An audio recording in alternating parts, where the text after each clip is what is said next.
Hello, everybody. Welcome back to the Boo Shakalaka podcast. I'm your host, Tiffany, and I'm joined by my co-host, Pierre.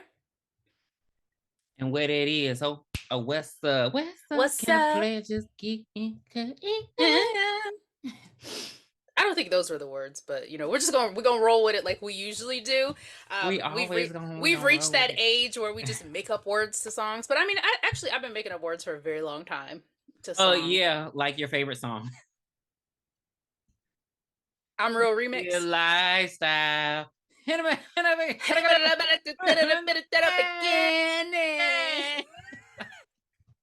thought you were talking about J-Lo's "I'm Real."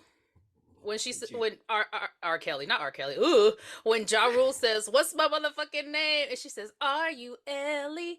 I thought she said ARE space YOU space ELLY question mark. Bye. Bye. So I actually have been making up shit for a very long time, but I'm not making up one of the best movies known to man, which is Serial Mom. Now, Serial Mom was released in 1994. Shit. And yeah, can you believe that? I was 11 when Serial Mom came out. Like, it is unbelievable that it was that long ago. 1994, and I can read the synopsis. She's the perfect all-American parent, a great cook and homemaker, a devoted recycler, and a woman who will literally kill to keep her children happy. And I think that very much describes Beverly Sutphin. Mm-hmm. Yeah. This is not a movie. We shouldn't have been watching this when we were kids. I'm sorry. We should not have been watching this movie. This is true cinema, kids. Like, this is what it was before streaming, like when writers were writing, when like movies could just be made. It wasn't just all about profit. We're trying to get $1 billion. Like, this is true old-fashioned satirical dark comedy legend, if you will. It's still a horror movie because there are some very scary scenes in it. So I don't care what anybody says. It's a horror comedy to me. Yeah. So get ready.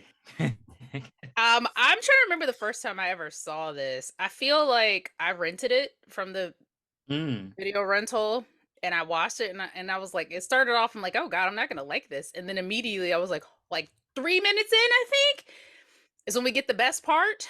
One of the best parts. Yeah. I think I just saw it on Lifetime one time, and it stuck with me. Like, it's impossible not to stick with you. Like, how the fuck was this movie on Lifetime? I feel like it had to be on Lifetime, because I know I didn't watch it. The first time I watched it, it was not where I heard the curse words. So it had to be on Lifetime. I don't know, USA. Like, I'm trying to think of all the old channels we used to have. TNT. You know what? I'd probably go with USA before I went with Lifetime. It feels like it's on Lifetime. Or maybe there was something like it on Lifetime. I don't know. Not without my daughter. I don't know. But not without my daughter. The wrong cheerleader. The wrong ex-boyfriend. Daddy's little girl. So this movie, it starts off saying that it is a true story, and I believe it. I couldn't tell if that was part of the satire, because I was like, I've never heard of this. So just saying. Okay. It was back then, so they could say anything. Like, back I mean, then, because I used to think the Texas Chainsaw Massacre movies were like true stories too. Because, the guy, he comes on and there's that little, and he's like, in a world where you get cut up. So I thought it was true, because they even had like fake footage. And then I found out it was just all make-believe, and it was based on Ed Gein. And I'm just very pissed about that. Well, I mean, I'm glad it wasn't true. I was scared because I thought it was true. Okay. Well, anyway, you can go ahead and get this one started.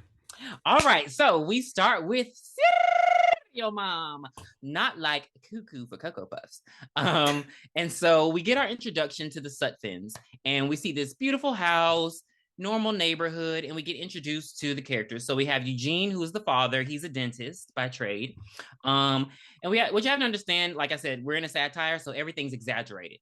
And so he's a dentist, and everything has to be eaten healthy. He wants his kids to eat healthy. And then we have Beverly, and she is the, homemaker, housewife, perfect hair. Think Brie Vandekamp, but with blonde hair. Perfect hair, perfect clothes. She has this big phobia of chewing gum. She doesn't like all that chomping and chewing. Like, she's just very strict, but very nice, very happy, and just very accepting and loving of her kids. Like, it really is kind of beautiful, like their dynamic as a family. Misty is the oldest. She is the daughter, and she is played by Ricky Lake. What are we going to call her? We're going to say she's like, I don't want to call her Meg. She's not like the Meg of the family. She's just like boy crazy. I would just say that. Yeah. She's just the boy crazy girl. Like, there's a boy, he's so cute. Like, no personality traits you like about him. Done. no career, no intelligence. Just he's so hot. That's her. She's just that boy crazy girl. And then we have the youngest boy, but he's in high school. So Missy's in college. Chip is in high school. And so Chip is the, like, I don't even know how I would describe him. I would just say, he works at a video store. He's really into horror movies. Think Randy from Scream, which is actually funny because he's played by Matthew Lillard. So just interesting dynamic of a family, because even though they're all different, they just work. I don't know. When I was watching, I was like, this is really so cute in the first few minutes. And so So as they're all sitting at the dinner table, I don't know what they're eating: pancakes, eggs, I don't know, bacon. They're eating cereal. But wasn't she cooking? Because she was like, "Don't you want eggs?" She made eggs, toast, just like the regular breakfast. Oh, food. A balanced breakfast. Because I always hated that on cereal commercials when they're like, there's cereal, but then there's eggs and toast. Like, why am I eating cereal then? Who does that? It's 2 bowls of cereal or nothing. Sideway, do you know the original Reese's Puffs cereal commercial?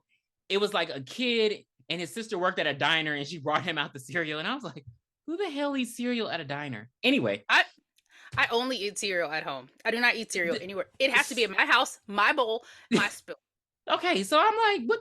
Okay, but anyway, so yeah, they're eating a balanced breakfast, and the police pull up, and they walk, and they knock on the door, of course, and they're like, hey, we're around town, asking questions about, your neighbor Dottie Hinkle getting a threatening letter, and so they're like, oh my God, not poor Dottie, and so. He's like, here's the letter, but we have to warn you, it's language. And so it's basically one of those letters, one of those bodyguard letters where they cut out the letters of a magazine. And it's like a ransom note.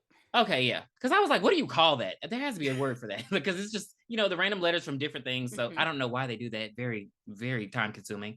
And so the letter says, I'm going to get you, pussy face. And so... And so, Beverly's like, oh my God, that is the limit. I've never even said the P word out loud. And, they're just completely like, flabbergasted. Mind you, this is a suburban family. So, their kind of language is just inappropriate, which leads me to my question, Tiffany, because you are a woman. Does the P word offend you? No. Oh, okay. So you can say neither does the C word. Okay. So I've met a girl younger than me who does not like the P word at all. So I was just, that's interesting, because apparently some women really don't like it, which is okay. I had to throw that out there because she was like, oh my God, I've never even said it out loud. I'm like, oh, okay. Please. Okay, you say other shit, Beverly. So the police show the note, Chip's like, hey, let me see it. They're like, no, all that kind of thing. And then Beverly goes into her optimism rant, we'll call that. She's like, officers, life doesn't have to be ugly. Look at the birds. Ooh-wee. Ooh-wee. Ooh-wee. Ooh-wee. Ooh-wee. Ooh-wee. The officers are like, let's get up out of here. This crackpot, let's go.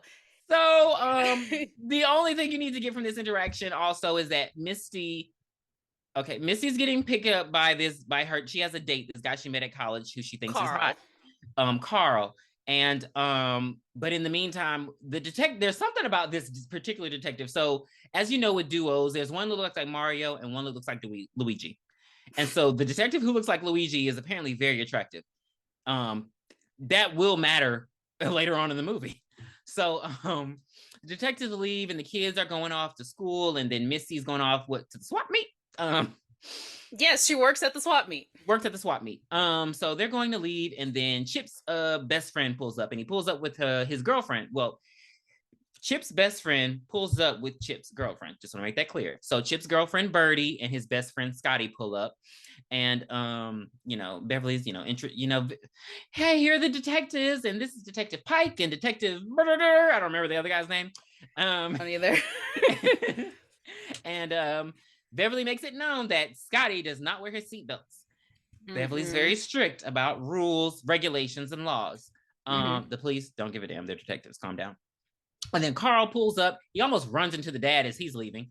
And Carl Pageant pulls up, and he's not hot. 90s white hot was very different than 90s black hot.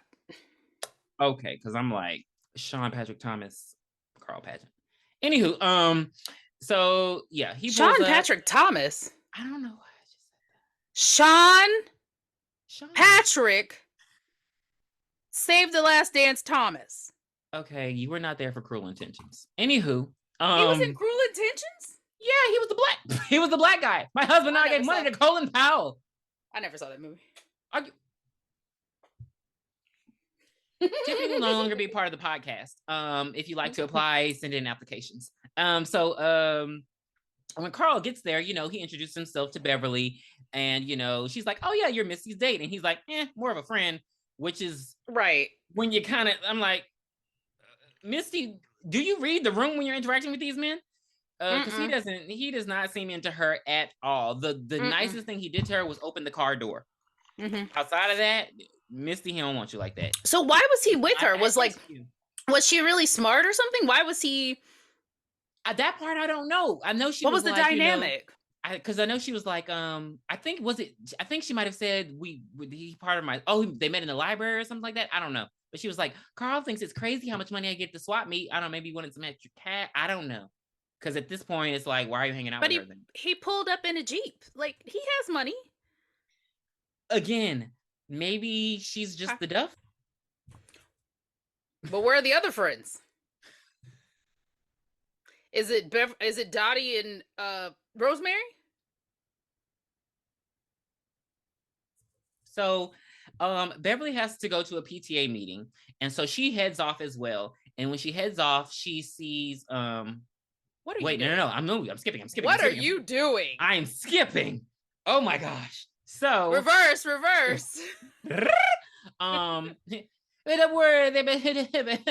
So everybody leaves. Everybody goes to their respective areas where they're going to go, and we see Beverly upstairs, and she pulls out her phone.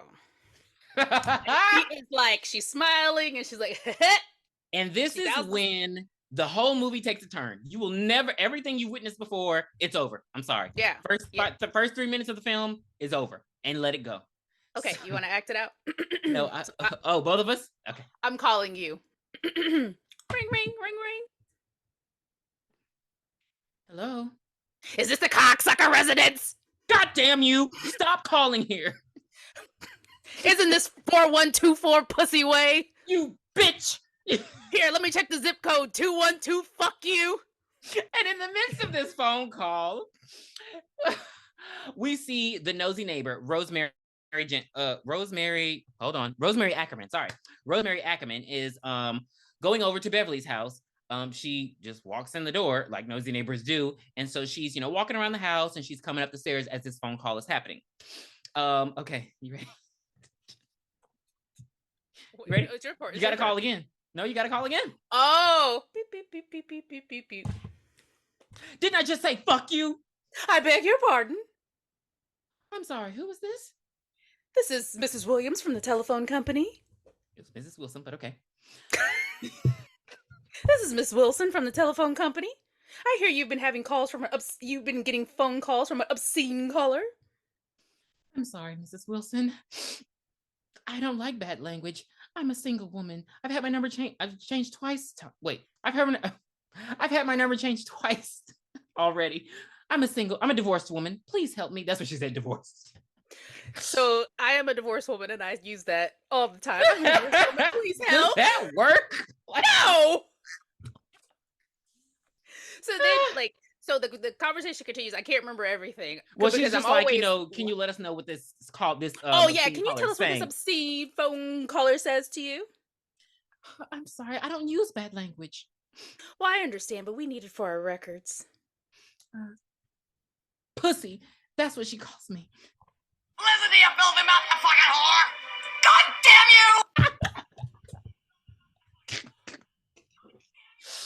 And damn you! so they go back and forth cursing each other, and then motherfucker, cocksucker, and then Rosemary Ackerman opens the door, and she's like, Beverly, is everything okay? She's like, Rosemary. Oh yeah. It sounds like you were shouting, and she's like, oh, I was on the phone to telephone company. You know how they can be. And then, Beverly's like, have you heard about what happened to poor Dottie Hinkle? And she's like, who would want to harass poor Dottie? And so then you get the flashback. And so basically, Beverly has been the one harassing Dottie Hinkle, calling her, sending her threatening letters. Madea stole this. Yes. Tyler Perry stole it. And so basically, Beverly's at the supermarket in her station wagon, and she's just driving up, and she sees a parking spot right next to the store, and those ones like bye. Yeah. Oh, bye-bye. I love so good you said it. Like, again, she's very like outwardly pleasant, like someone's leaving and bye-bye. And so as she's about to turn in, Dottie whips in. This would have pissed me off too. Dottie whips right up in, takes her parking spot, and she gets out like she a bad bitch. Like, girl, you're wearing leather in the summertime. Leather and a coat. Like, she looks like an Indian burial ground. And so from that moment, Beverly has had grievances towards poor Dottie Hinkle. So that's the explanation of why she is threatening her via phone call and mail. Yep. So Yep. Don't steal people's parking spots. It's just as simple as that. That is Beverly's nature. And so it goes a little deeper. So like I said earlier, she has a PTA meeting with one of Chip's teachers. Mr. Stubbins. Mr. Stubbins. I'm sorry, I just thought about that fly scene. And so she goes to the school, and she sees all the parents there, and this is where we're introduced to one of Eugene's patients. And I'll get to the Sterners. So Mr. and Mrs. Sterner, and apparently they go to him a lot because Mr. Sterner has a fucked up grill. Like, I mean, just get out of here. And so Beverly's called in, and so she, goes in, and she, she hands him a what is it, fruitcake? And so those are just disgusting. a Christmas thing. So yeah, she hands him a fruitcake, bon appetit, because of course Beverly is Beverly. She's gonna make the teacher, a nice little something to eat. And so he basically explains, Chip is like basically the top student, great grades. He's very engaging in the classroom, like perfect student. And she's like, oh, great, let me go. And he's like, wait, hold on, bitch. And so he's basically concerned because, as I stated before, Chip works at a video store, and he is very into horror movies. And so he does a lot of drawings, and a lot of his discussions are about horror movies. And Mr. Stubbins finds that very disgusting. He calls him sick, very insulting towards him, despite being a good student, which I didn't know teachers did that.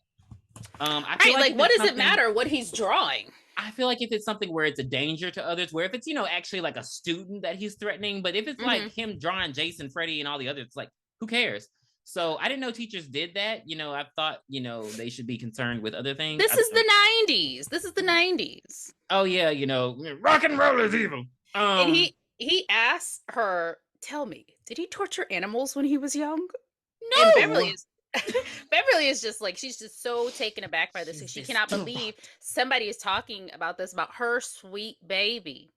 So they end the meeting, and we see this girl standing by a tree smoking a joint, and we also see Beverly in her car, her blue station wagon, and she's driving very slowly through the parking lot. And she sees Mr. Stubbins, and Mr. Stubbins, what does he do? He turns around and puts a piece of gum in his mouth. And that was like the cherry on top. And she was like, that's it. I'm out of here. So she puts the pedal to the fucking metal and runs his ass over. And she even double taps him. Like, she wanted to make sure that he was dead. And then we see her driving up to a car wash. Like, that's it. Like, this is the introduction. Dottie was the introduction of her anger, and then Mr. Stubbins revved it up even more. Yes, we are now solidified that Beverly is a murderer. Murderer. We are led to believe. We're led to believe this is her first murder, though. Right. So again, apparently her kids are a trigger, and so Chip's at home watching a horror movie with Birdie Scotty and Birdie. I don't know what the fuck they're watching. It was disgusting. It's the Citizen Kane of horror. It's a sheep's tongue. That's really. I don't know. Wow. It looked like a what's it called? When you die and then they cut you open. Autopsy? Oh, yeah. An autopsy. It kind of looked like an autopsy video, but I think the person was alive, like hand in mouth, like fish hooking in the mouth. Like, I don't like that. I love horror, but that yeah, gore. And we'll get to that later. But well, no, Scotty, I like gore, but not like that. Okay, so Scotty is repulsed by this, like we were. And so he's headed out, and Beverly's there, and she has, I want to say peanut butter cookies just because I like her. And I want to believe she made some good fucking peanut butter cookies. And so she's like, cookies. And so Scotty goes to throw up. And so she goes and she hands the cookies, and she's like, Birdie, run along home. And she tells Scotty to leave too when he comes back, and she hands him his porno because he just.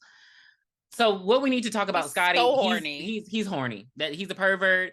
He just walks around, because this is when pornos were just in magazines, and he just walks around with it.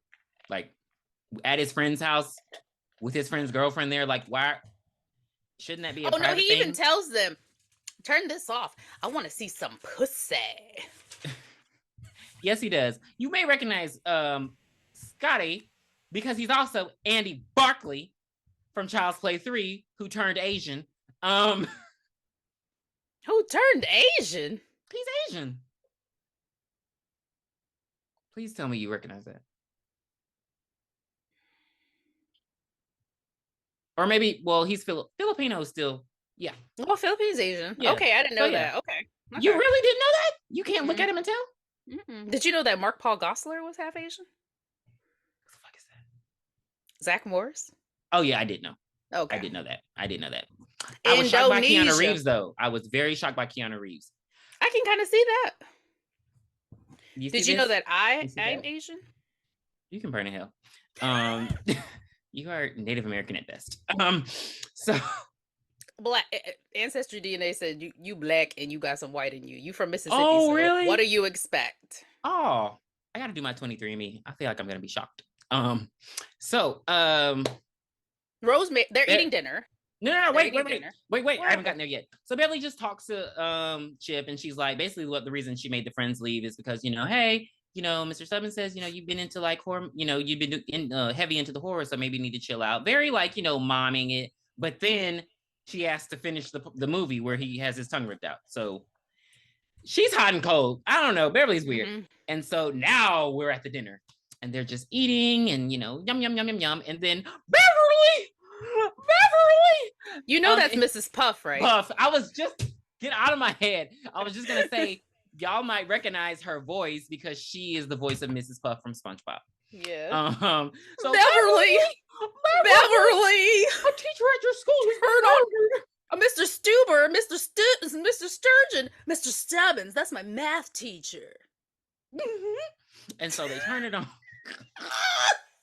That's how she said it. She did. And so they turn it on, and of course, because this is the 90s, everything is the news. And so they're covering it, and they're like, teacher was murdered, and so they have the stoner girl on the Time out. They said Mr. Stubbins, math teacher, 38. He was 38? Bitch, he was born in fucking 1938. He was bald. They said 38. I wrote down 38. Hell no. What the fuck? Hell no. Go back and watch it. 38 years That man old. had to at least be 53. I'm sorry. 38. I'm sorry. He was either 38 or born in 1938. I don't know, but they said 38. That's his license plate tag. Anywho. Stoner girl, I'm sorry. So, the stoner girl's on the TV, and 38. And so she's like, still high. And she's like, hey, he got flattened, man. He got flattened by a blue station wagon, man. And so they flattened him just like a pancake.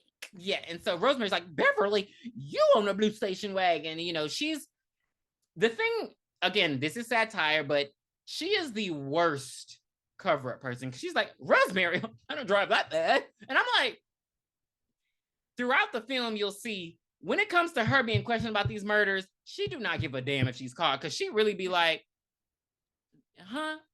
Mm-hmm. Like, I mean, like, the care be out the window. I'd be like, girl, you don't, like, people, if you hit someone with your car, going through a car wash is not going to stop that. Like, there's gonna be it was a hand car wash, so they might have got all of it. Yeah, I just feel like the dents. I feel like he'd be like, I don't know, but you gotta get under the car too. I don't know. Anywho,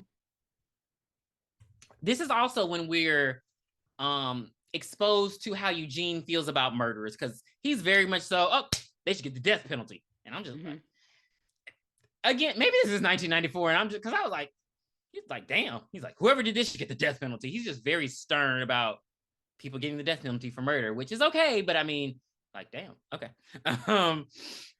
And so we get to that night. And Beverly, you know, she says her prayers and she, you know, hops into bed and she's just like, you know, good night. And so she's like, I don't get a good night kiss. No, she is supposed to be looking at her bird watching books. And we see she has pictures of Charles Manson in it, and she's like rubbing the book like, oh yeah, daddy. And she tells Eugene, I can't get a good night kiss. And he's like, oh, I didn't think you would be into it with everything that happened today. And she basically is like, I'm into it. Let's do it. And it is the most disgusting sounding. They don't even show any. They're on top of each other. And she's like, oh. Oh yeah. Get oh, it. Yeah. Get it. Oh yeah. It's like, it's the weirdest sex scene I've ever seen. The weirdest clothed sex scene you will ever see. The kids come out the room and they look at each other. You need to look this way. You ready? The kids are like, what the hell? Ew! I guess they've never heard their parents have sex before, but I don't know why they included that in the movie, but yeah, Beverly with it. Beverly is with it. And so they wake up the next morning, all summery and sweet, and they're bird watching. And there are these little birds that come and they, you know, eat on, I don't know, they have the little house. I don't know what bird watchers do, that local birds. Anyway, they're enjoying the birds, and Eugene gets a phone call from Mr. Sterner, and he's just like, oh, this tooth is goddamn killing me. And so he's like, it's supposed to be, it's his day off. Yeah, it's his day off. And so hence the bird watching. And so, you know, he's like, okay, we'll get you in Monday. And of course, the wife who wears the pants grabs the phone and she's like, he'll die before then. I mean, the roots are infected. And so then Eugene's like, you know, okay, you know, I'll be there by 10. And so he's like, sorry, hun. Ooh. He's like, sorry, hun. We gotta cancel it. The birds will be there next week. I guess they only come a certain day a week. And so she's just like, oh, you know, I understand. She does not understand. So she accepts it. She closes that door. She runs off to Chip's room in like the most the most villain walk I've ever seen. And she, you know, she wakes Chip up. But again, she has spurts of anger with her family. She does not. She's never truly angry and upset with her family. Just more so everyone else. And so the detectives. In the midst of her looking out the window at the birds, she sees that the detectives are talking to Rosemary, and, you know, Rosemary is pointing at her house. And so she's getting breakfast started, you know, running around the kitchen, getting breakfast started. And Misty's downstairs and she's crying because she's been stood up by Carl. Why she thinks she's been stood up? Because he said he was going to be there at a certain time and he has not come yet. And she's just like, that bastard, I'll kill him. I hate him. He deserves to die. And I'm like, girl, you don't know how to read the clues. He's just not that into you. And so, you know, Beverly's not really paying her any mind. She's more so focused on the police who are like lurking outside. They're going through the trash. They're looking in the window. I'm like, what the fuck are they doing? Like, just weird shit for detectives who don't have a search warrant yet. And so they finally knock on the damn door. She's like, Carl. She's like, no, that's the police. And so they come in, and what did they say? Let me see what the notes say. I thought we could freestyle like 1 and 6 at Park. So they found so they come in and they're questioning Beverly about the murder. You know, like, oh, the teacher at your school, you know, blah, blah, blah. And so like, oh, yes, such a tragedy. And so in comes Scotty and Birdie. They just come in every morning. And so they go and they sit down at the table and they're just, you know, doing their thing while the police are interrogating Beverly. And so they ask her about her car and they say, basically, you know, we looked for the registered vehicles of all the parents at the school, and you're the only one who owns this car. And so, you know, Eugene's very defensive. He's like, you know, what are you trying to say? My wife did it. Like, my wife's the best person in the world. And so in the midst of this, Scotty, you know, the kids are making jokes. He's like, she did it. She ran him over. You know, they're laughing about it. You know, it's just a big funny thing. And then they notice a magazine on the table. And he's like, he notices that Detective Pike notices that a P is cut out of the magazine. He's like, P as in people who don't mind their own business. Yeah. And so Beverly grabs the magazine and she basically explains that it's not her magazine. It's actually Rosemary Ackerman's magazine. And so she also explains that she recycles all of hers. And so, you know, the detectives don't have enough. So they leave. And so Beverly's pissed at Rosemary at this point. I'm guessing everyone leaves because Beverly is recycling. Do you want to go over her recycle music, Tiffany? So we see her in the kitchen and it's like a music montage and the song Daybreak. If you only believe it could be daybreak. There's no something, and let it shine. And so the garbage men are outside, and in the midst of the garbage men being outside, she looks over and she sees Rosemary Ackerman, and she's just like, I don't know, just dumping trash in the trash can. It's styrofoam noodles everywhere. Like, she don't give a shit. Some of it's falling on the ground, and she gets pissed. So she goes to a knitting kit that Rosemary had given her earlier. Not to bring the dog into this. And she goes and grabs some scissors. But she's just like, oh, the garbage men are outside. So she puts the scissors down and she goes and she grabs some mini bottles of George Clooney's Casamigos. And so and so she runs out with her recycling bag and she's like, boys, wait for me. And so she hands her her recycling bag, hands them the alcohol, and you know, they enjoy a little drink because a little drink never hurt anybody. And so they all you know, trauma bond over their hatred for Mrs. Ackerman and how she doesn't recycle and how she causes the taxpayers millions of dollars, and they're just so offended that she doesn't recycle. And this is when it gets dark because the garbage men are like, somebody ought to kill her. Like, yeah, they're like, I hate her guts. Like, god damn, like she don't recycle, so it's time for murder. And so Beverly takes it seriously because she's like, for the sake of this planet, somebody just might. Somebody just might. And then she salutes them and leaves. And they can you believe that goddamn litter bugger? So this, I will say, is my second favorite part of the movie. Okay. So Beverly is attempting to stalk and kill Mrs. Ackerman. She goes over to her house. Unfortunately, Mrs. Ackerman has company. Who's her company? Dottie Hinkle's over. And so they're watching this. I had to mention this. Rest in peace to the great Joan Rivers. They're watching this Joan Rivers segment where it's basically women who are in love with murderers. I forgot what the segment was called. What's it called? I can't remember. Damn, it was like, I don't know. But basically, women who like murderers. And so, you know, they're watching that, and Beverly's like stalking outside the window. But then Dottie sees her, and so she scares her, and she's like, oh, Rosemary. Oh, it's just Beverly. And so Beverly comes in, and she's just like, oh, Dottie, I'm so sorry to hear about what happened to you. And she's like, it's not fair. No. And so Rosemary offers her a beer, which she declines. She just wants a little coffee. And so when Rosemary gets the coffee, Beverly says, are those pussy willows? What did you just say? Pussy willows, Dottie. Are those pussy willows? Dried ones. Aren't they pretty? What did you just say? Pussy willows, Dottie. Smash! And so she grabs a Fabergé egg on Rosemary's table and smashes it on the ground. And, you know, she's like, oh my God, what are you doing? It's that classic, you know, I did it, but you did it thing, just over talking the person, gaslighting like hell. She's like, bro, you know, Dottie didn't mean to do it, did you, Dottie? And she's like, I did not break your Fabergé egg. You know and Rosemary's like, you know, I collect Franklin mint. And so very quickly, very hastily, Beverly pushes Rosemary out the door, and they're gonna go to the swap meet to find another Fabergé egg. And so this is all her plan to kill her. And they just leave Dottie in Rosemary's house. It was her. I heard her voice. And so again, this is the 90s. But they did this in Goosebumps. This whole leaving people in your house when you leave, what? I mean, who was driving? Like, it was just very rushed. Like, did she even grab her purse? Like, damn. So they go to the swap meet. And while they're at the swap meet, we're at the dentist office. And so Mr. Stubbins is getting the worst root canal of his damn life.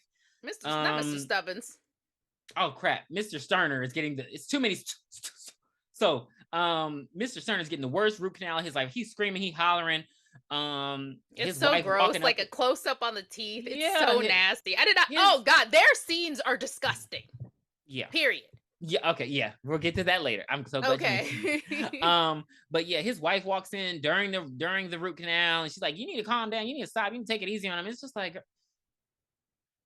don't piss me off during this movie. And so the detectives come, and so basically they want to speak to Eugene because they found the serial killer books in the trash. And so Eugene's like, I'm sure those are my sons. And they're like, no, their description is for your wife. And I'm like, couldn't she have gotten them for the son? Circumstantial evidence. Does he have a credit card? Yeah, I'm like, circumstantial evidence pisses me off. You know how back in the 90s you had to, and if you wanted to order them damn elastic plastic balloons, you had to get your parents' credit card and pay $19.99. 3 payments of $19.99. Like there was CDs, we did not have Amazon. CDs for $1. Right, we did not. Now, if you want, that's what I call music. Volume 3. You had those came out. I think that came out. The first one came out like '99. So stop. Don't do that. It was 1994. Don't do that. My point is, you remember you had to have that credit card to order anything offline. So just the idea that they immediately assumed that it was just her was weird to me. I don't like circumstantial evidence like that. And this is around the time when you can get away with murder easily. I mean, Jeffrey Dahmer was only a few years before this. So, Rosemary sees the Fabergé egg that she wants, and she tries to haggle the seller, and he's like $50, and she's like, but it's chipped, and he said no, $50, like $50, and she was like, I don't even want it. So she looks over and she sees a fire poker that she has, and her ass changes the price tag on the fire poker and gives that to him. And he's like, oh well, I guess I did mark it for this price. And she checks out and goes back to Beverly, thinking that she swindled him, but I mean, she still ended up giving him some money. So she goes back to Beverly, and Beverly looks up, and who does she see at the swap meet? Motherfucking Carl, who's a dirty, sick bastard. He has stitches. And so he's at the swap meet with this pretty blonde girl, very Farrah Fawcett. Oh, I'm giving her too much. Very 90s model. Yeah, just very blonde, skinny, thin, and he's with her. Misty doesn't see him, but Beverly does, and so she's pissed. And so I forgot what her excuse was, but she leaves.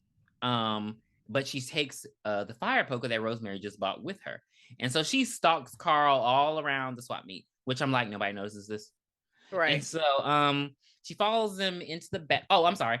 While Carl and his girlfriend are walking around, he actually buys her the Fabergé egg that will matter later. She's like, Carl, please, I love French mint. But please, for my bedroom decorations. So he buys it, and so then he's like, I gotta go take a piss, which was the way it caught her off guard, it caught me off guard. I was like, God, like, just say you have to go to the bathroom. Oh my God, it's so aggressive. Because piss just sounds aggressive. Bring our big old men back. I miss men. He's in the bathroom, and we meet the most disgusting character in the whole series, Mr.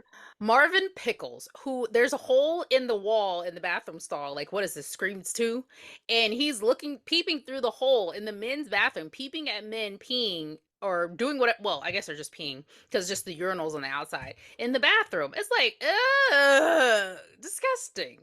Yeah, and so Beverly has to hide in the stall because a man comes out. Of course, she's in the men's bathroom at this point, stalking Carl, who was taking the longest pee in history. And so she waits for what she thinks everyone to leave. Now Marvin does see her in the other stall, and so he gets spooked and he just runs out. And so with him gone, Beverly heaves and hoes and heaves and hoes. She basically just rams him with the fire poker. Oh my God! Like she rammed him and just killed him with one quick shot. And then when she pulls it out, I remember it being smaller. It's like this huge, I don't even know what artery that is, but it's just this huge bloody piece on the poker. And she's just like, and she like pulls it off. And then I don't know why she flushed the toilet, but okay. So she pulls it off, she flushes the toilet, and she heads out. Don't wipe the blood off. Well, she ends up slipping on whatever that organ was before she leaves out of the bathroom. But she don't wipe the fire poker off at all. Again, when I say this is satire, because when I say she don't give a damn if she get caught, she's leaving behind fingerprints, evidence, all kinds. Anyway, she goes out, she puts the fire poker back, and she comes back with something that she bought around, making it seem like she was just around shopping. And she's like, I made a killing. So in the midst of that, in walks in this guy. Oh my God, this was my favorite part when I was a kid. Was because he walked into the bathroom with the longest fucking shish kebab known to man. It was like it was a foot long shish kebab. He walks in and he sees Carl's dead body. And I actually looked it up. This is called a Howie scream. Yeah! I'm like...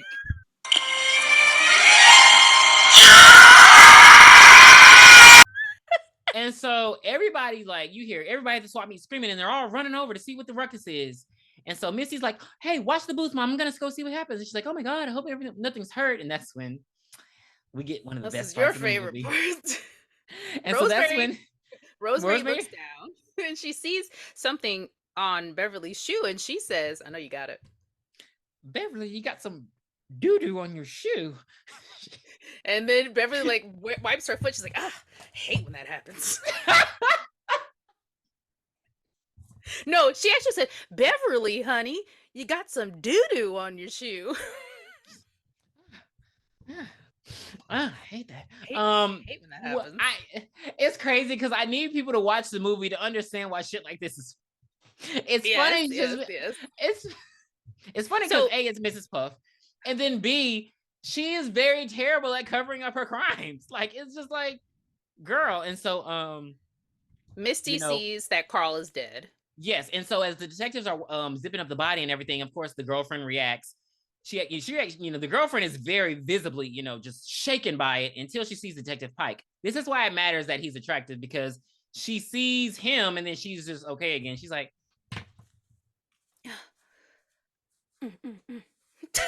she's like, I like sex and I'm not afraid to admit.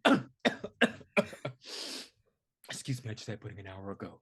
And so they see Misty react, and that's when they put two and two together, and they're like, hey, this is the guy we saw the other day, and what's going on here? And so Misty runs back and she's like, Mom, Carl's dead.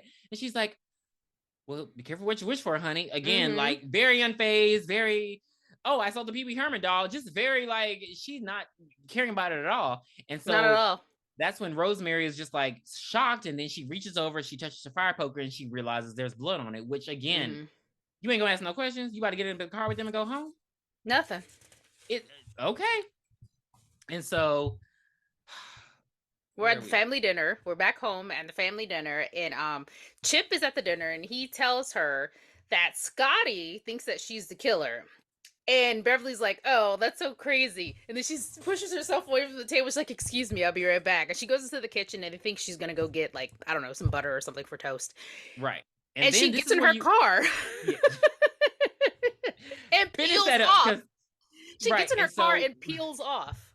In the midst of her peeling off, this is when you realize that the police are actually building a case against her. So they're interviewing Rosemary. They're interviewing Dottie Hinkle. And so, Dottie's, she's telling the police about what she said, and so she's very nervous. She's like, would you become more comfortable if a policewoman came? And she's like, maybe. And so a policewoman comes over, and she's just like, let it out. And she's like, pussy. That's what she said. Pussy Willows. And so they're with Rosemary, and they're like, and she had the fire poker, and there was blood on it, and I thought she had some doo-doo on her shoe, but it wasn't doo at all. It was gore hanging there like a runny nose. And so, they're building their case against her, which at this point, Eugene is also discovering a few things about Beverly, because he goes through her stuff at home and he realizes she's been corresponding with Ted Bundy. I thought that was a very, very cute little Easter egg to throw in there. And so Ted Bundy's been sending her, videotapes or tape recordings, hey, Beverly, they're about to kill me, that kind of thing. So they've been corresponding for a while now, and she has letters and all these kind of things from various murderers. So the family is aware that some shit's off. Because Missy's like, Chip, you wanted your teacher dead, now he's dead. I say I wanted Carl to die, now he's dead. Chip don't give a damn if his mom is a murderer or not. But they're led to believe that because she's gone off to kill Scotty because of what Chip said earlier. Scotty thinks you're the killer. And so the family gets in the car and they drive off. And a police car is driving after Beverly. And so she is not paying him no mind. I'm like, he got the sirens on and everything. And she just like, this shit was wondering what her plan was. Like, she's just like, daybreak. She ends up escaping the police in a station wagon. By riding over a median by a house and cutting a corner. And the cop's like, oh shit, what? Where did she go? And that's in the meantime, the detectives are also following the family. So the family is headed to Chip's house, and we also think that I'm sorry, the family is headed to Scotty's house, and we also think that Beverly is headed there too. But surprise, surprise, Beverly rolls up on the motherfucking Sterners. And this is when we get introduced to a scene that I think about often at night. So the Sterners are at home eating, please, what are those, Cornish hens?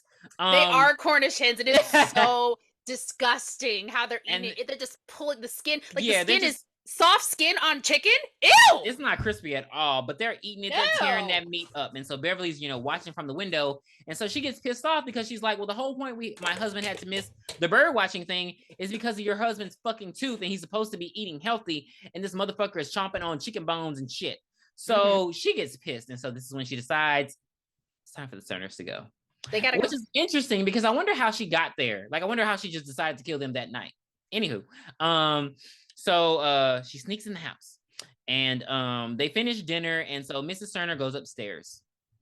And so Mr. Sterner is downstairs eating the motherfucking Hershey pie from Burger King. I was like, he was gobbling that. Like it was a whole This is a mouse. This is a mouse. He was putting like globs of this big, and it's right. Mind you, he just had a root canal earlier that day. Yo, so I didn't eat for like 2 days after I had a root canal. Like, his mouth not hurting? I hope I never have to get one because I'm not there. They're not. That's fun. why I don't want to get my wisdom teeth taken out because I can't eat no liquids. I'm not. So he's down there eating, and so Beverly she's made it upstairs. Now Mrs. Sterner is getting into her nightgown, and Wheel of Fortune is on, and so it's probably like 7:15 p.m. Yeah, and so they're just talking to each other. He's downstairs, she's upstairs, and they're talking to each other. And so she, moves her dress out of the way, and Beverly is standing right there, which was really good horror. Really good horror. You had scissors. I fucking hate you. Really good horror. And so she stabs Mrs. Sterner. She's like, ow! And then there's this weird part that I don't understand because then a rat starts gnawing at her leg, and I was like, "Where the fuck?" Well, no. So Mrs. Sterner yells, and she says, "Ralph, I think we got rats." And Ralph is eating. He's like, we got an exterminator. Why did you have scissors too? Because these are the actual scissors from the movie. Hold it up.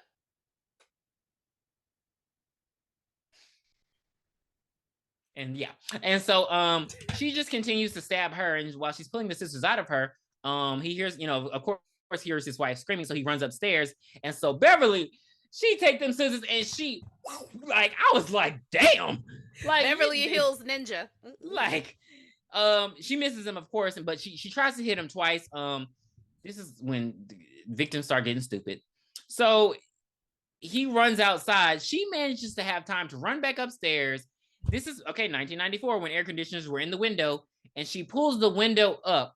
He's standing literally outside the window on the front lawn screaming for help. And so she pulls the window up, and the air conditioner comes down and kills him. So dumb. In the midst of that, Scotty is at home watching a porno. The titties were so out of control. Big. I don't know what kind of I don't know. I didn't know they were just pornos where women just get undressed. And so he's fully dressed under the covers, pleasuring himself. And so, but he's like screaming. He's like, who does that? Apparently it felt amazing. And so he's just like doing his thing. And so the family runs in his house. His parents aren't home, of course. And so the family runs in the house. The detectives run in the house, and they all catch him mid-climax. Yeah. And so, he's just mortified. And so the family goes home because they're like, whoo, she's not the murderer. And so they go home, and she's there as well. And she's like, hey, and she has a bowl of the best looking strawberries I wanted to go and get some strawberries. Like, those strawberries look so good and fresh and colorful. Like, but I'm not eating strawberries for dessert. So, yeah. And so they're just left to believe, that was just, a great thing that happened. Now this is when things take a turn. So the family goes out for church in the morning, and it's a fleet of police cars outside. It's like, so they're like, what the hell? And so they're just like, just ignore them. And so they get in the car and they're headed for church. Now what we find out is that the police are actually waiting for she left the fucking scissors at the scene of the crime. And they're waiting to get, they're waiting for the fingerprints to be verified before they can arrest her. So the family goes off to church, and the whole 20 fleet of police cars follows her. And so on the way to church, over the news, the radio is basically saying that you will never believe, there's the Sterners were murdered last night. And so that's when the family was like, oh, you killed them instead. So, they're like, you're a serial killer. And she's like, the only cereal I know anything about is Rice Krispies. Rice Krispies. And so we even have people like in the car next to them screaming and shouting. And so the radio's like, they've named Beverly Sutphin as the prime suspect. And so she's just like, oh, what? Are you? They've got to be kidding. Like, she's just so nonchalant about it. Yeah. So like they get to the church, and the preacher is giving his sermon that has a lot to do with Beverly. Girl, they get to the church. She's getting evil eyes out this world. That was sad for me because Birdie, Chip's girlfriend, she's trying to go over with him, and like his family would not let her go over there. Yeah. And so it's like, and also the whole town's at church, because I was like, is Scotty really at church on a Sunday? In his camo pants. But yeah, so the sermon is very targeted. Like, and I was like, see, it was very much so political religious, because I was like, why are we talking about the death penalty in church? So everybody's in there, the police are in there, and so they're just waiting to get the go-to Buster. And so in the midst of the sermon, they get the okay. So they go into the church. Two of the detectives run into the church, and so they stand up. And so Beverly sneezes on a baby, and the booger flies on the baby's face. It's a huge glob of booger, and the mom screams, and so everybody panics, and so chaos ensues. Yes, chaos ensues. Beverly runs out, and so Chip and Birdie basically steal Scotty's car, throws Beverly into the back seat, and they drive off. And so Scotty pursues them, and so he's chasing them. There's this photographer guy who's like, and so he's following Eugene and Misty out, and he's taking a bunch of pictures. Not important. I feel like it is, just because I don't know. Basically, Misty has a new beau who's actually into her. That's all you need to know about. So they get to this is my part. They get to the video store, and my thing was church already over? Because Chip was like, I gotta open up the store. I'm like, how far is the church from the movie rental store? Because the chaos ensued, and they immediately went there, and he had to open up the store, and then they get a knock at the door. At the store, somebody trying to come in. So I'm like, I guess church is at 10 and the store opens at 11? I don't know, but it's Miss Jensen. Yes. So Miss Jensen walks in, and she seems like this very sweet older lady. Very sweet. And Chip's like, Miss Jensen, I told you gotta rewind the VHS. And Miss Jensen's like, why? He's like, because it's store policy. And she's like, well, I don't want to. You got Annie? And he's like, yeah. So he puts the movie down. He's like, that'll be $2.99 plus $1 for the rewind fee. That'll be $3.99. Which I'm like, these prices. That's expensive. So she takes her money out of her wallet and she throws it on the counter, and she says, keep the change, you son of a psycho. But in this time, Beverly can hear her saying this because she was tucked away in the back, but she had popped the door open just a little bit to see what was going on. So she heard what Mrs. Jensen said. Chip and Birdie laugh at each other like, haha, Mom, can you believe Mrs. Jensen? And then they don't hear anything. And they're like, you don't think So they run back to the back room when they see that Beverly is gone. She's out of there. So they look up Mrs. Jensen's address, and just in case they would want to go check out to see what's happening, to see if she went over to Miss Jensen's house to freaking kill her. And they run on foot because it's just down the street, and we see Scotty. He's there as well. He follows them. All three of them do the dumbest things when they get there. Why did Birdie and Chip not go knock on the door? They're over there trying to look in Miss Jensen's windows, which are astronomically high. The windows are so high that they have to get on each other's shoulders to try to look inside her window. I didn't even think about that. So Mrs. Jensen gets home and she makes herself a lamb sandwich, and she Why was it green? I thought that was the lettuce. Was that pesto? That was the lettuce for the sandwich. It was like the lettuce. It was lettuce. And so that's a dry ass motherfucking sandwich. Got a piece of lamb on it and lettuce. And so Beverly enters the home, and the dog starts barking, and she's like, "What are you barking at?" Sylvester, hush, Sylvester. Mama's watching Annie. Come on, lick Mama's feet. Get them all wet. Ew! And then Annie starts, and then this whole scene, all you hear is the sun will come out. Does the movie really start like that? Yes, because it's opening credits. Okay. Back in the day, they had opening credits. Okay, because I was like, okay. Scotty is actually on Miss Jensen's garage. He has a bird's eye view into the living room, while Chip and Birdie are trying to jump on each other's shoulders to look in. Everybody sees that Miss Jensen's okay. She's watching TV. She's singing. She's moving. Everyone's like, oh, okay, whatever. So Beverly comes in with a knife. She picks up a knife and starts walking into the living room, and Scotty sees her. She gets all the way up to Miss Jensen, and she changes her mind and goes back into the kitchen.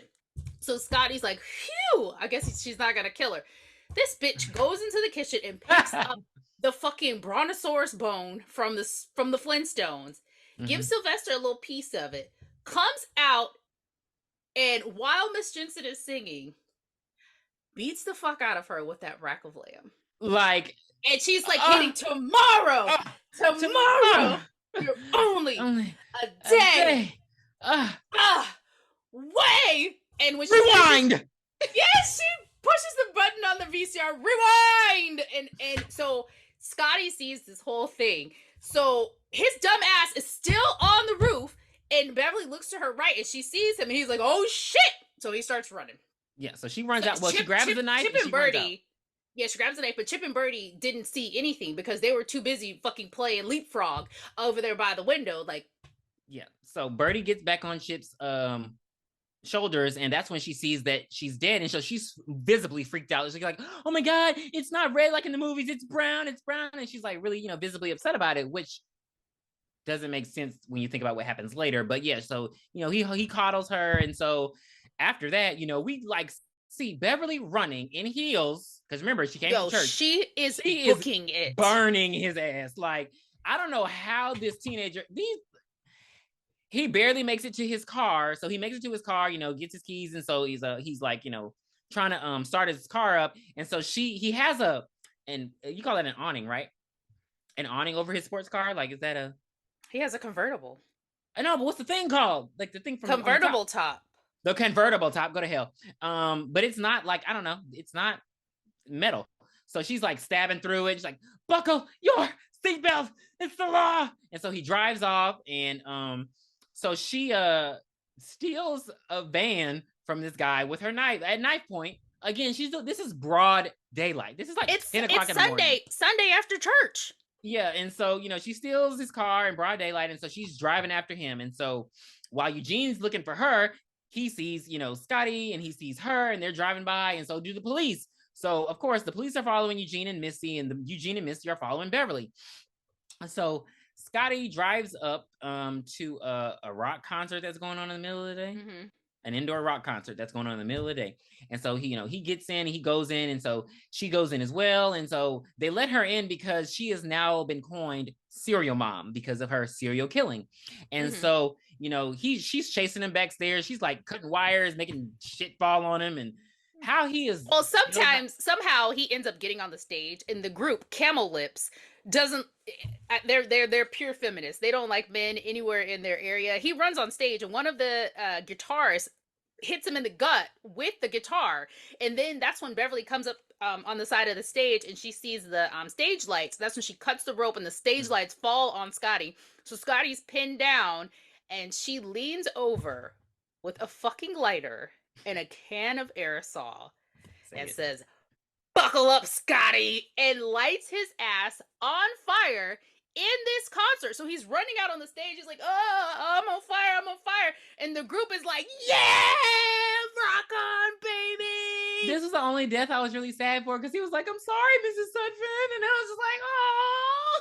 You know those voice edits were done in post. and so the group actually spits alcohol on him too, to inflame him even more. So Scotty's dead, and Beverly comes out, and she's like jamming, and the family's like, "The fuck is going on?" And she's like, "Yeah." So the police come inside and arrest her ass. They're like, "Shut the fuck up." And so in the midst of her being arrested and taken out, the whole concert is yelling, "Serial mom, serial mom, serial mom, serial moms." And so she's just like living it up. I seen that movie. It's on cable. So the trial begins, and this is the quickest trial that I have ever seen before in my life. Because, like, what? So, Beverly's headed to the court. She has every prisoner on the bus singing like this old "Crack it open, crack it open." It's like, oh my God. So she shows up in court, bubbly as ever, like, "Hi, jury people. Oh, I like your tie." Like, just very, like the judge is like, "Can't do that. Stop." Order in the court, all that kind of shit. Her family shows up, and they're very supportive. Like, they're all here, and they're like, "We're gonna do everything we can." She's being represented by the family lawyer that they've apparently known for years. And so we get the trial started. And so before the trial even gets started, Beverly is disturbed because one of the jurors is wearing white shoes after Labor Day. Mind you, do they even go with the outfit?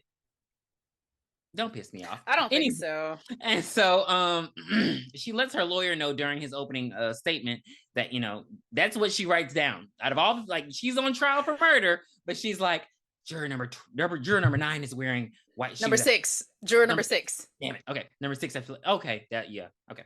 And so that's when his defense becomes that she's insane, and so she asks the judge if she can fire him and represent herself, to which he says okay.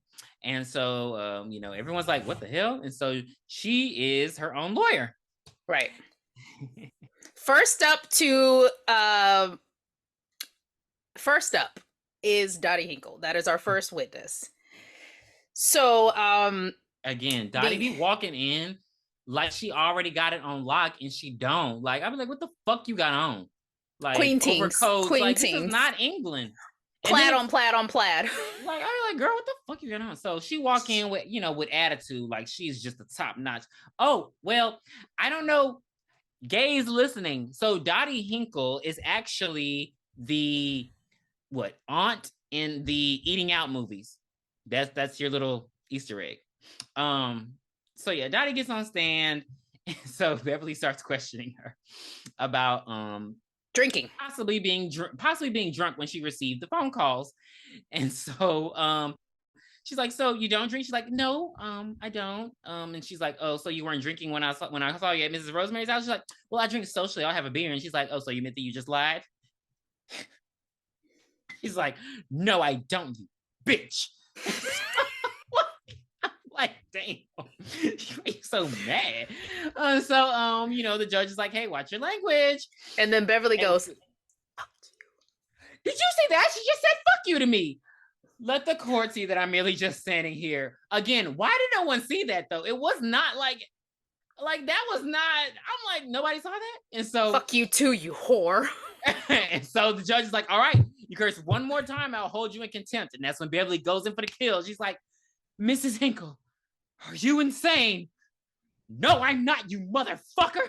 The judge, he holds her in contempt. She has to spend 5 days in jail and pay $1,000 fine. And so she's just going off at this point. She's like, "You cocksucker, you pig fucker, you ugly whore, you bitch." And so, she was like, "You know what?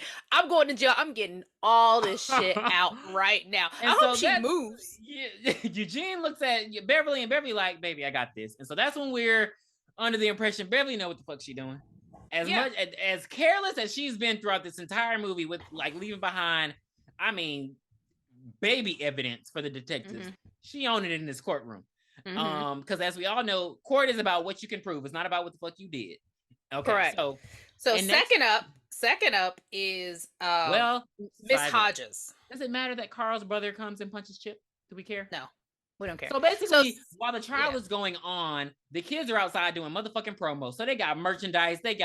They're signing books. She's Serial Mom and she's my mom. Yeah, that's why I wanted to mention the photographer boyfriend, because he's like signing his book that he already wrote about her. And so how long was she in jail? They're out, like everybody got pins. Like it's just very much so chaos outside. So they are marketing. It's Louise Mania out there. Yeah, it's Gail Weathers. So they're marketing the hell out of this. And so basically Carl's brother comes and he's like, your mom killed my brother, and he punches Chip, but then Chip is like, hey, you got movie rights? He's like, I wonder if Jason Priestley's available. So yeah, that's going on outside. So basically the movie about to be made is supposed to star Suzanne Summers. That'll matter later. So who's next? So the second person up to the stand is Mrs. Hodges. And Miss Hodges is the stoner girl that we saw when Beverly ran over Mr. Stubbins. So she gets on the stand and she's clearly high. I don't know what weed she was on, because I don't know what strand. I've never seen anybody act like that unless it's a movie. But it was my favorite part. They cross-examine her and they're like, hey, you saw Beverly run over Mr. Stubbins in the parking lot of the school. And she's like, I seen that movie. I don't know why. But that is like one of my favorite quotes. And I say that when somebody asks me if I've seen something, like, I've seen that movie, and nobody ever gets it. Nobody but you and Amanda would ever get that. And probably the girl that played Mrs. Hodge. I've seen that movie. I've seen that movie.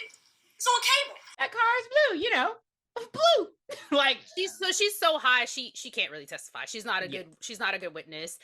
Usually they would make her take a recess and then come back maybe like the next day or something, but they just shoo her off. They're done with her. So again, third, Beverly wins round 2. Yeah. Third up is the detective, the Mario of the detective bunch. And so his case is basically that they found the books, the murderous books and all that in her trash.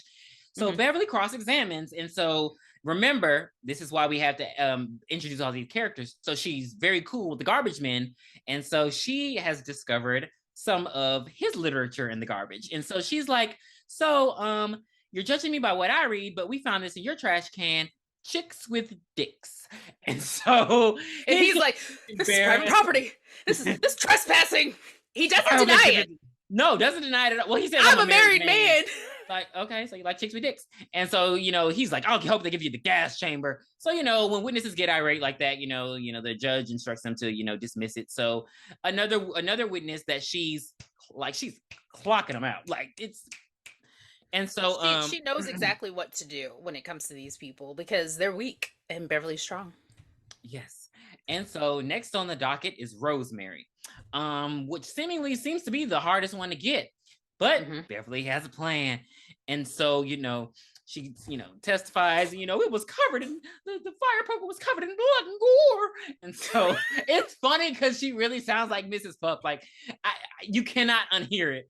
So I think that's just her regular voice. Yeah, she's like, oh. And so when Beverly cross-examines, Beverly gets her because she's like, okay, so it was your magazine that had the letters cut out that were sent to Dottie Hinkle. It was your fire poker that killed Carl Pageant, and you were also upset because his girlfriend bought the Fabergé egg that you wanted, and so she's just Annalise Keating, she's tearing her up, slut killer. And so that's when she hits her with the piece de la resistance. Rosemary, do you recycle? No, I don't have room in my kitchen. And so everyone's just like I didn't know recycling was such a big thing in 1994 because I swear nobody does it now. And so that's why the world is just ending. Like, ain't nobody planting trees no more. And so that's when Suzanne Summers shows up, and she walks in the courtroom, and she walks in the courtroom while the cross-examination is happening for the other detective, Luigi. And, so he's all like, oh my God, you are Suzanne Summers. And even the judge is like awestruck. Everybody's, starstruck by her. She has a fur coat with a t-shirt on, and she looks really pretty. She looks really pretty. R.I.P. R.I.P. And so she sits down in the front row, and she's just like, and so basically this was weird because what the detective is he wants to enter in a photo for evidence. Do we even see what that photo is? It's the photo. I think it's the scissors. I think it's the Sterner murder. Or is it? Okay. It's a Sterner murder. And so even though he's giving like, good evidence of like with the fingerprint and everything, because Suzanne walks in, he's just nobody gives a shit. He's just like, no further questions. And I'm just like, well, that was actually your ace in the hole, but okay. Like, right. Out of all of those, you had at least one that she really couldn't, pop. So, okay, whatever. And so, well, you got to think of it, because remember, I'm going to get you something you didn't remember.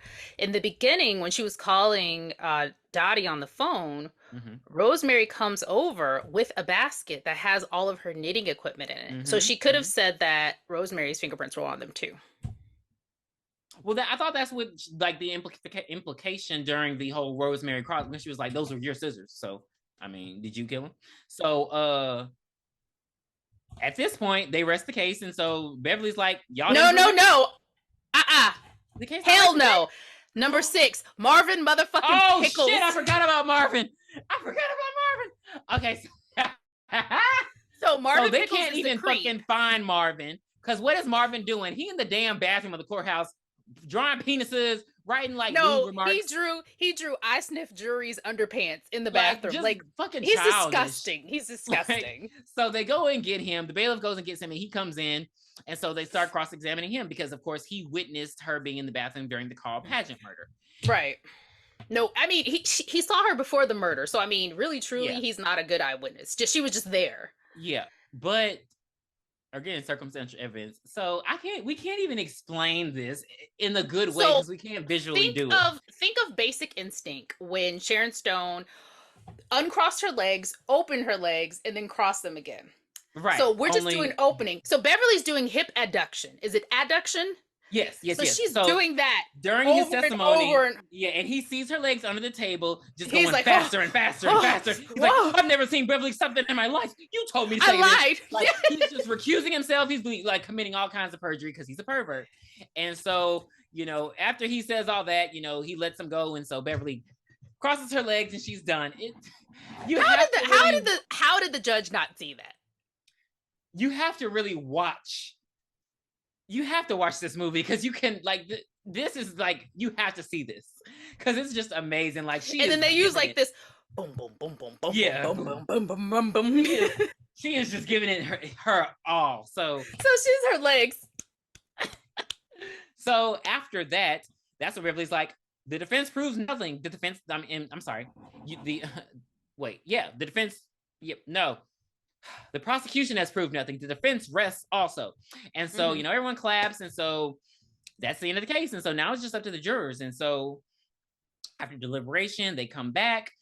She still, mind you, during this whole time, she is freaked out about this lady in this white shoes. And mind you, this is going on for multiple days, right? Not the same day. So she's wearing those white shoes every single day. And I'm like, you doing too much. And so the jury comes back and they find her not guilty of all murders. And so everyone's happy and cheering. And she's like, I'm coming home. And her Missy's boyfriend's like, am I okay? And they're like, don't make her mad. You'll be fine. Yeah, you'll be fine. Treat me right. Treat me right. And so her and Suzanne are walking out with all the press. And, Suzanne's just like, I knew she was innocent. And, they're walking. And so Beverly's like, oh, I got to go to the bathroom real quickly. And when she sees the juror walking past her. And so the juror's on the phone and she's like, I knew she was innocent. We did it. We set her free. Beverly come up. She hang up that phone. She said, you can't wear white shoes after Labor Day. And she says, that's not true. Fashion has changed. Yes, it is. Didn't your mother ever tell you? Pow! She grabs the phone that is on a cord and she hits her with, and I'm like, and she's like, no, please. Fashion has changed. No. It hasn't. And she baps her again with the phone. So she is beating her to death with a cord phone. Still in the courthouse with a payphone. She's beating her to death with a payphone, and they're still in the. She just got free like 85 seconds ago. Yeah, and so she runs off. She's done killing her. She joins back the team, and so they want to take a photo. And so Suzanne's trying to move her to the right. She's like, she's trying to, no, well, Suzanne, I'm okay over here. She's like, well, come on, Beverly. And she's like, Suzanne Summers, this is my bad side. And so that's when you hear the another person scream, and very great shot. I want to get like shout out to the cinematography there. You see red blood come over the white heels, pumps. And so you hear her scream, and so that's when Beverly looks at Suzanne. Suzanne look at Beverly like, and so that's when Beverly's just, and so that's when the movie ends. But it's like, Beverly Sutphin refused to cooperate with the making of this film, and the movie ends. The end. 10 stars. 10 out of 10. 12 out of 10. 10 boxes of cereal, 10 bathroom stalls, 10 fire pokers, 10 Fabergé eggs, 10 red convertibles, 10 camel lips, 9 golden rings, 10 bird watching calls, 10 root canals. Amazing. This is one of those movies that has 10 rat in the box. 9. I don't. 10 rats in the box. I don't get that part. 10 episodes of Wheel of Fortune. This is a movie that has stuck with me since the first time that I've ever seen it. And it is a movie that did I introduce you to this movie? No, you said you saw it before. Okay. No, I had saw it, and remember I brought up the quote. I was the one who brought up because it was gore hanging there like snot. And so that's when we rewatched it. So mind you guys, this is like maybe like the year 2001, 1999, 98 that we watched this movie, and it has stuck with us ever since. So we knew that this had to be the first movie that we reviewed on the Boo Shakalaka podcast. So I've given my rating. What is your rating? 12 out of 12. 12 out of 10. I'm sorry. 12 out of 12. 12 out of 10. 12 out of 10. It exceeds everything. And Kathleen Turner is so good in this role. Like she is so menacing and like so mesmerizing at the same time, because she embodies that suburban Stepford wife, house mom, and then she also is like a fucking lunatic. Like, come on now, this is Jessica Rabbit we're talking about. Like, she let herself go in this role. And again, this is what I miss when like Hollywood was just having fun and actors could just go crazy. Like, this movie is hilarious. Like, it's so quotable. Like, and there has not 10 toes down. There has not been another movie like this. I mean, you have Ricky Lake, you have Matthew Lillard, the original Scream King, which this would have been right before. This has been a few years before Scream. Scream was 96. Yeah. So, I mean, man, and this is Justin's right. This is before. Well, I don't know when Child's Play 3 came out. 90. Oh, okay. So he would have already made Child's Play 3. Okay. So yeah. So he would have already made Susie Q. Anywho, so yeah.